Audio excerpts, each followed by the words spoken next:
The alarm clock rang at 6 a.m. and Emma groaned softly. Another busy day awaited her at Little Steps Kindergarten. She stretched, rubbed her eyes, and smiled. Despite the early mornings and endless energy of her students, she loved her job.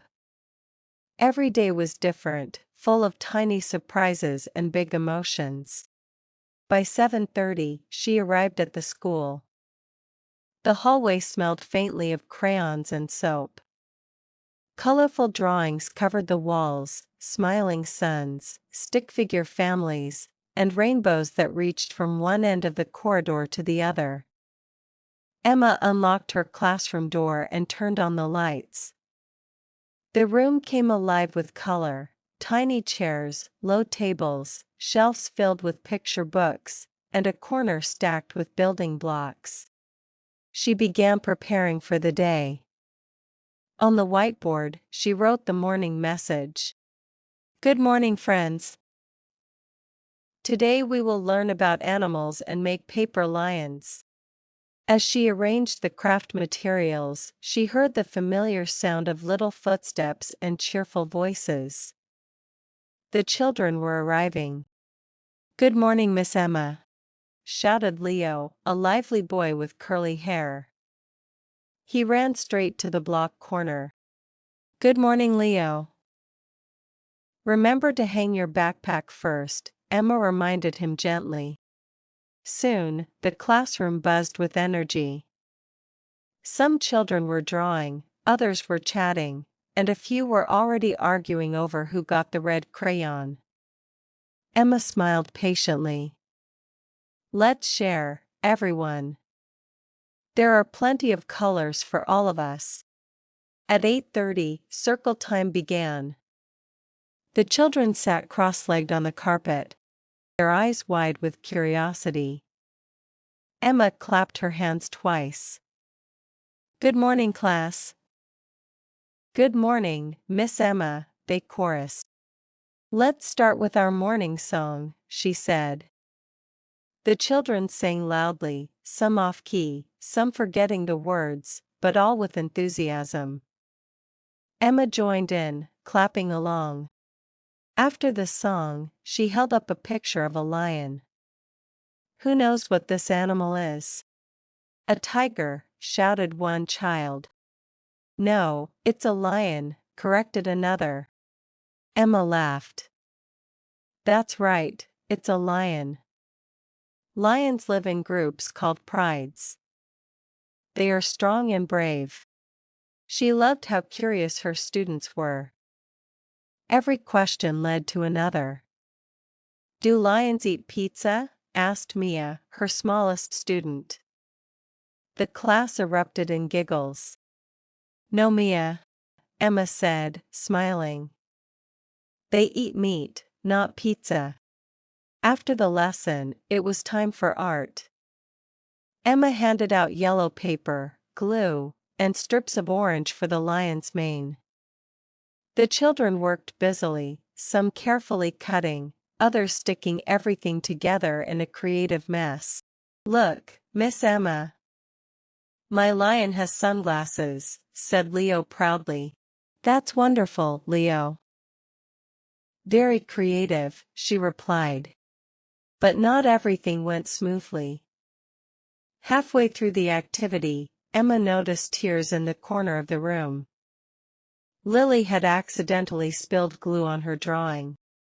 It's okay, Lily, Emma said softly, kneeling beside her. We can make another one together. Lily sniffled. But it was my best lion. Emma smiled and handed her a new sheet. Sometimes mistakes help us make something even better.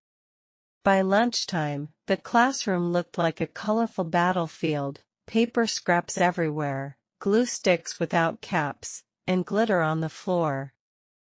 Emma sighed but smiled. We'll clean up after lunch, she said, knowing that after lunch usually meant after everyone forgets. In the cafeteria, the children chatted noisily. Emma helped open juice boxes, cut sandwiches, and reminded them to eat their vegetables. "No dessert until you finish your carrots," she said playfully.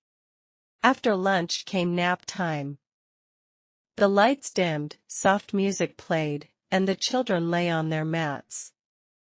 Within minutes, the room was filled with the gentle sound of breathing. Emma finally sat down at her desk, sipping her coffee in peace.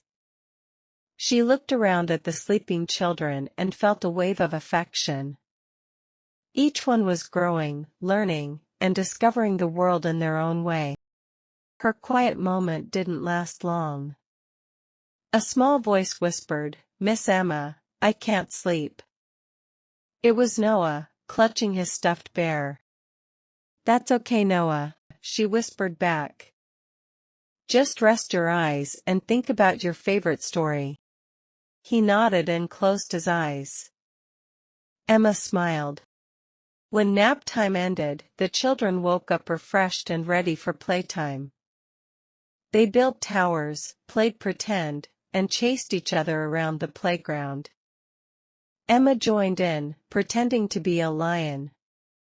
"Roar," she growled, making them squeal with laughter. By 3 p.m. parents began arriving. The children ran into their arms, waving goodbye to Emma. "See you tomorrow, Miss Emma," they called. When the last child left, Emma finally sat down. The classroom was quiet again. She looked at the messy tables, the colorful drawings, and the tiny chairs. Her feet ached, her voice was tired, but her heart was full. Teaching kindergarten wasn't easy. It required patience, creativity, and endless energy, but it was worth every moment. She smiled to herself as she turned off the lights. "Another day, another adventure," she whispered. Hi there, I'm Max, and welcome to the Fluent English Podcast. It's great to see you again. How did you like today's story, Spend the Day with Me as a Kindergarten Teacher? It was such a heartwarming look into a teacher's busy, fun, and sometimes messy day, wasn't it? It showed how teaching young children is both joyful and challenging. Her patience, kindness, and creativity turned her classroom into a place full of learning and laughter. If you enjoyed this podcast and learned something new, don't forget to like this video, leave a comment about your favorite part, and subscribe for more fun English stories and lessons. All right, now let's explore some useful phrases and expressions from today's story. These are great for everyday conversations. First, let's look at an expression from today's story. Buzzed with energy. This means the classroom was full of excitement and movement. So you can say, the room buzzed with energy when people are active and lively. Next, we have circle time. That's when children sit together in a circle to sing, talk, or learn. For example, the kids gathered for circle time to share their stories. Then there's creative mess, a fun expression. It means a messy but productive situation, like when kids are making art. For instance, the table was covered with paper and paint, a creative mess. Now, let's talk about battlefield. Here it's used humorously to describe a very messy classroom after art time. You might say, after the party, the kitchen looked like a battlefield. Another warm expression is wave of affection. That's a sudden feeling of love or care. For example, she felt a wave of affection when her students hugged her. And finally, there's worth every moment. This means that even though something is difficult, it's still rewarding. Like, teaching can be exhausting, but it's worth every moment. And teaching, just like traveling, is full of surprises and lessons. Through stories like this, we not only learn new words, but also explore emotions and real-life English. If you enjoyed this episode, don't forget to follow Fluent English Podcast for more inspiring stories, natural expressions, and easy learning tips. You can also share this episode with a friend who's learning English and help them grow too. Thanks for tuning in, and until next time, keep learning, keep smiling, and stay fluent.